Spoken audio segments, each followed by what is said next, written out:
Hi everyone, this is Louise from 805 Soap, and I'm going to be making a video today, and I'm just going to be talking about melt and pour soap, and a couple of things you have to know about melt and pour soap. Melt and pour soaps differ from cold process or hot process soaps in that the soap is made, but it's not actually, we're not saponifying it, okay? So the saponification has already taken place in the soap base. And what you're working with is a base that you just melt down and you pour. So here I have 32 ounces, and I'm gonna put this in the microwave, and I'm gonna melt it while I talk.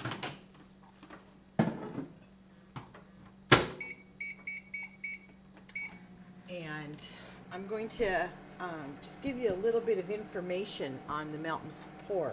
If you can hear me over my microwave.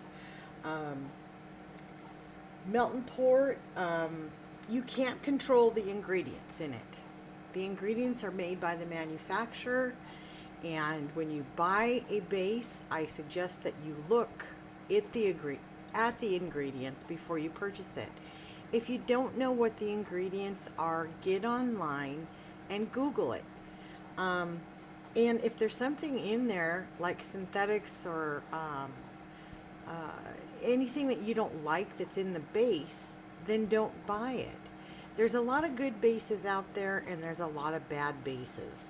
I can't suggest which one is right for you, but you can make that decision simply by doing the research on the bases. I get my bases from, all of my soap base from a company called sfic.com in California. They're a manufacturer.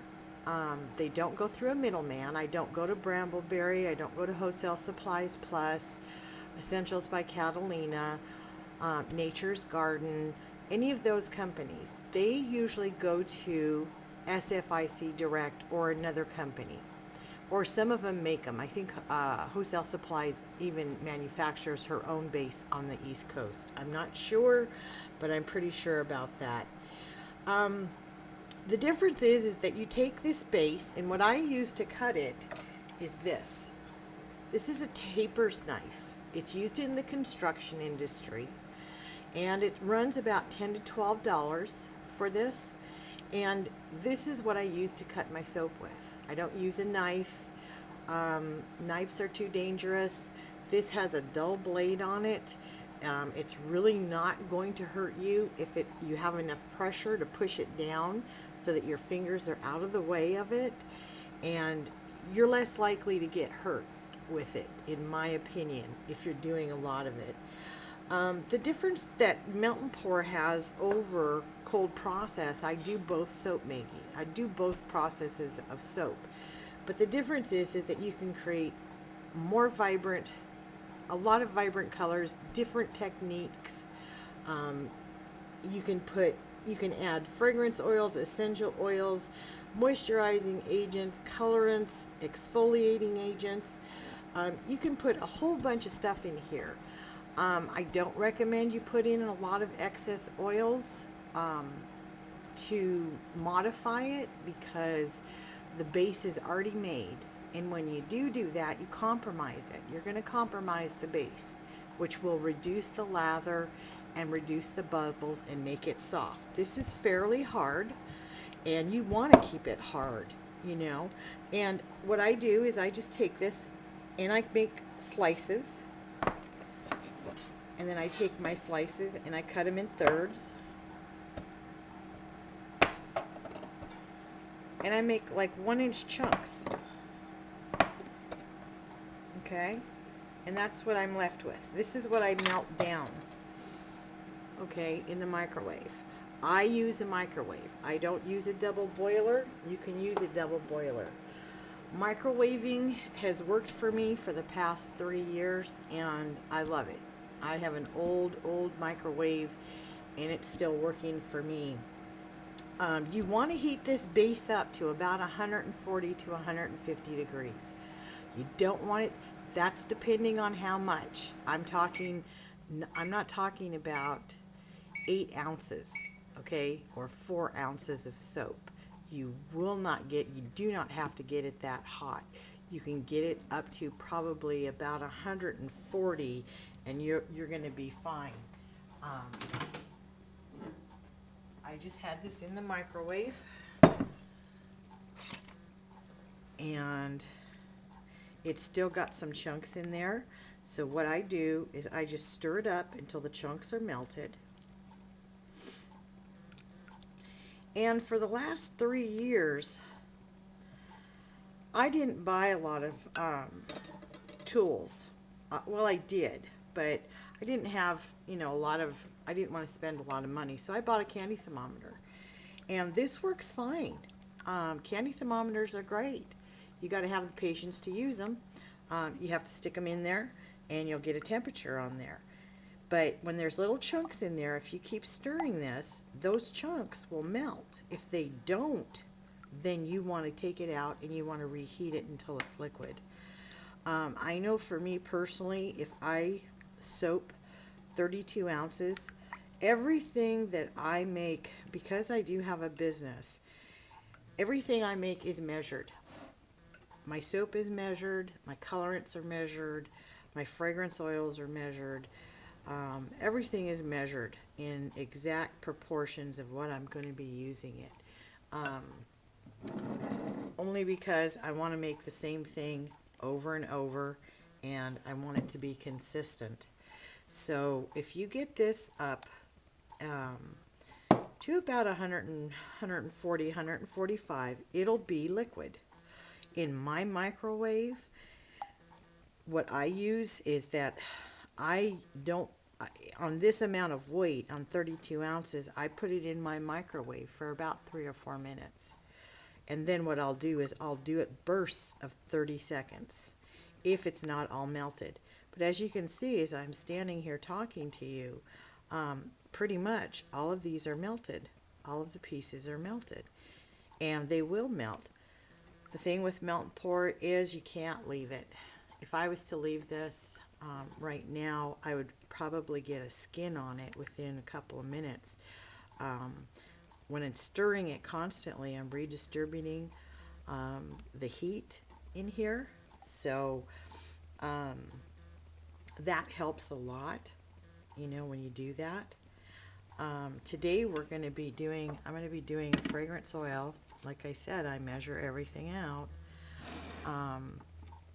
I have a scale, and today we're going to be making Love Spell. So I'm going to measure out my fragrance oil. And the difference too with this is that when you work with melt and pour, your fragrance oils have a flash point. And if you don't know what a flash point is, look it up. Because what can happen is you can make a soap, and if the base is too hot and you pour that in there, you're going to lose your fragrance oil. And it's because your base was too hot and the fragrance oil it'll burn off. So also feel the sides of your bowl. See if you can put your hand on it. Can you put your finger in there? I mean, probably right now I could. It's like temperature. It's like room temperature because of the outside of there. I don't suggest you put your finger in there if it just comes right out of the microwave. But you want to keep this liquid. And I have learned that if I touch it and I feel it, I know what the temperature is. And I can also see that it'll form a ring around it. Okay? And once that ring is formed around it, I know that it's cooled down enough. But, it's just working with the base. Getting it liquid, stirring it constantly, making your bases. When you work with melt and pour, I'm going to be putting it in this mold today. The best thing I can do, suggest for you to do is take your molds and fill them with water. If your mold holds 4 ounces, then you need 4 ounces of soap. If your mold holds 32 ounces, you need 32 ounces of soap. I don't usually make any soaps that are bigger than 56 ounces. It takes it longer to heat up. You have to keep that temperature higher. And if you're going to go into big volume, get yourself a melter. I'm probably going to be looking at a melter in maybe next year or the year after. But see, I can feel this right now, and it's cooled. It's cooled enough for me to put that fragrance oil in there. And I have a couple little chunks, but I'm just going to squish them up and get them all done. And I'm going to take my fragrance oil and I'm going to pour it in there.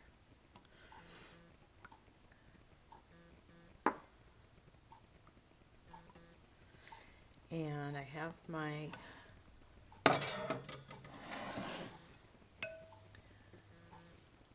mold ready, and I'm just going to pour it in there. Also, you want this to get down to about 120 to 125 with embeds. Anytime you work with embeds, you have to keep it down. And if you don't, if this liquid base here is too hot, it's going to melt this. And that's why you want to cool it. But if you don't have the time to stand here and stir it and work with it, then don't make melt and pour. Don't make the soap. When you have the time to work with it, then you should be able to do it. So we're just going to pour this in here.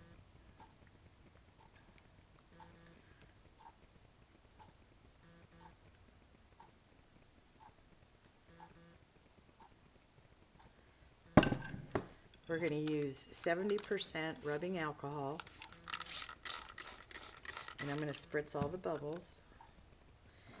And I'm going to put just probably a little bit on the top. A little bit more shreds. And see how it's sinking? It hasn't set up yet. So what we're going to do is I'm going to wait.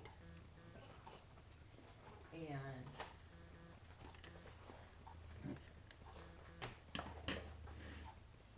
I'm going to wait till that sets up, but I'm going to use another mold over here to pour this so I don't waste any.